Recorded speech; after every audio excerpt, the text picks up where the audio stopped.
Bismillahirrahmanirrahim. Assalamualaikum warahmatullahi wabarakatuh. Selamat pagi santriwan dan santriwati. Alhamdulillah hari ini kita dapat bertemu lagi dan kita dapat mempelajari materi-materi yang berhubungan dengan mata pelajaran PJOK. Oke. Saya mengucapkan terima kasih atas kehadiran kalian, atas partisipasi kalian, dan atas keaktifan kalian dalam mengumpulkan tugas dan dalam mengikuti mata pelajaran saya.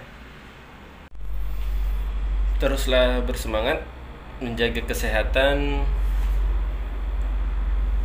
sehingga kita bisa menyelesaikan materi PJOK ini sampai semester 1.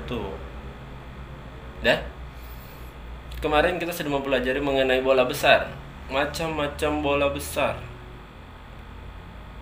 Adapun bola besar yang sudah kita jelaskan minggu kemarin itu adalah basket, permainan basket.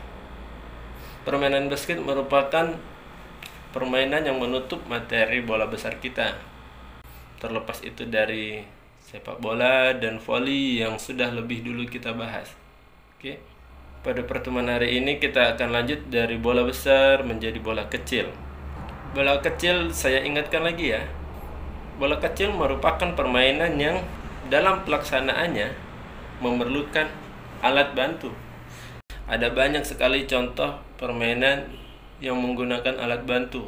Contohnya seperti softball, bulu tangkis, tenis meja, golf, biliar, dan lain-lain. Tapi tidak semuanya itu kita bahas hari ini.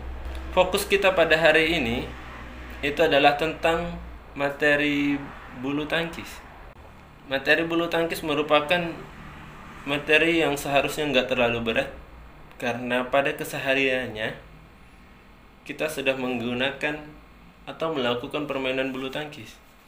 Tanpa disadari, bulu tangkis merupakan bagian dari masyarakat Indonesia itu sendiri. Tua ataupun muda, kaya ataupun miskin, semua orang tahu mengenai bulu tangkis. Bulu tangkis juga merupakan salah satu olahraga yang menjadi ikon negara kita. Paham ya? Menjadi ikon itu berarti dia menjadi unggulan, olahraga unggulan dalam negara kita. Ada banyak sekali atlet-atlet bulu tangkis yang berasal dari negara kita. Contoh seperti Lim Swee King, Taufik Hidayat. Kalau yang putrinya itu ada Susi Susanti. Oke. Yang terakhir yang pensiun itu ada Liliana Natsir dan Tantowi, yang merupakan legenda campuran bulu tangkis Indonesia. Banyak sekali prestasi yang telah diraih oleh mereka, seperti juara All England dan lain sebagainya.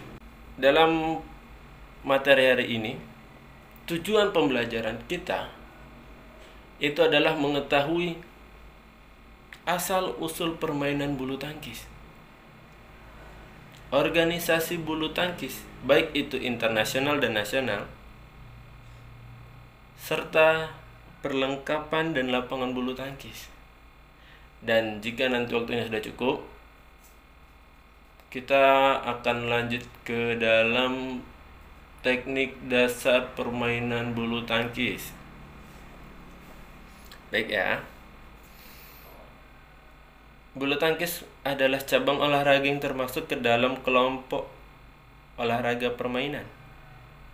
Permainan bulu tangkis dapat dimainkan di dalam maupun di luar lapangan. Dan berdasarkan sejarahnya, permainan bulu tangkis berasal dari permainan yang bernama Puna dan berasal dari India. Paham ya? Permainan bulu tangkis pada awalnya itu bernama Puna dan berasal dari India. Permainan ini diciptakan oleh perwira tentara kerajaan Inggris yang menjajah India pada waktu itu. Lalu permainan ini dibawa ke Inggris dan dikembangkan di sana. Jadi pada saat itu tentara Inggris yang ada di India itu menciptakan permainan bulu tangkis yang bernama Puna. Lalu saat mereka kembali, mereka membawa permainan tersebut ke negara asalnya yaitu Inggris dan berkembanglah di sana. Paham ya?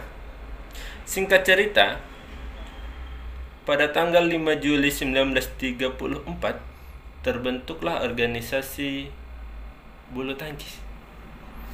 Organisasi ini namanya tetap sama dengan sekarang. Itu adalah IBF atau International Badminton Federation. Sedangkan di Indonesia, organisasi bulu tangkis Indonesia itu disebut dengan nama PBSI atau Persatuan Bulu Tangkis Seluruh Indonesia. PBSI sendiri dibentuk pada tanggal 5 Mei 1951. Dan kemudian PBSI sendiri menjadi bagian dari IBF pada tahun 1953. Oke. Ini merupakan asal-usul dan organisasi bulu tangkis. Dalam pelaksanaan permainannya, ada beberapa komponen yang diperlukan sehingga kita bisa memainkan permainan bulu tangkis. Perlengkapan yang diperlukan dalam melaksanakan permainan bulu tangkis, yang pertama dan paling vital itu adalah raket atau pemukul. Dewasa ini banyak sekali jenis raket. Jenis raket itu sendiri terdiri dari berbagai macam bahan. Ada yang terbuat dari kayu keseluruhan, campuran dari kayu dan aluminium. Ada juga yang terbuat dari aluminium seluruhnya, fiberglass, dan karbonek. Biasanya berat raket yang digunakan itu kurang dari 150 gram. Oke. Raket ini digunakan agar kita dapat memukul dalam permainan bulu tangkis.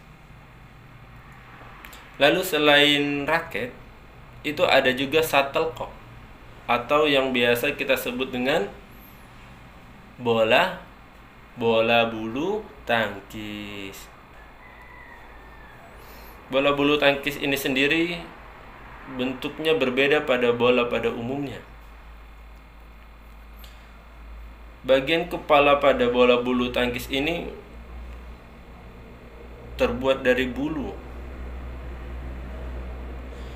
Bulunya ini adalah bulu angsa yang harus berukuran 64 sampai 74 mm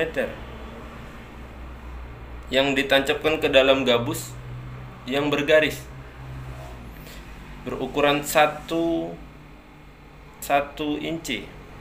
Berat shuttlecock sendiri itu antara 73 sampai 85 grains atau dalam konversi satuan gram itu adalah 4,73 sampai 5,50 gram. Bulu-bulu yang terdapat dalam shuttlecock itu sendiri terdiri dari 14 sampai 16 helai bulu. Oke. Selain raket dan shuttlecock, agar kita dapat memainkan permainan bulu tangkis, kita memerlukan yang namanya lapangan.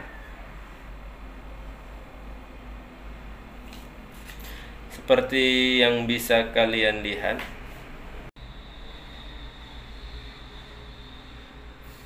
baiklah, sebelum saya tutup pertemuan hari ini, saya ingatkan kembali pada awal mula penemuannya bulu tangkis disebut dengan nama Puna dan ditemukan di India Organisasi Internasional Bulu Tangkis itu sendiri bernama IBF, dan untuk nasionalnya bernama PBSI. Minggu depan kita akan mempelajari mengenai teknik dasar permainan bulu tangkis.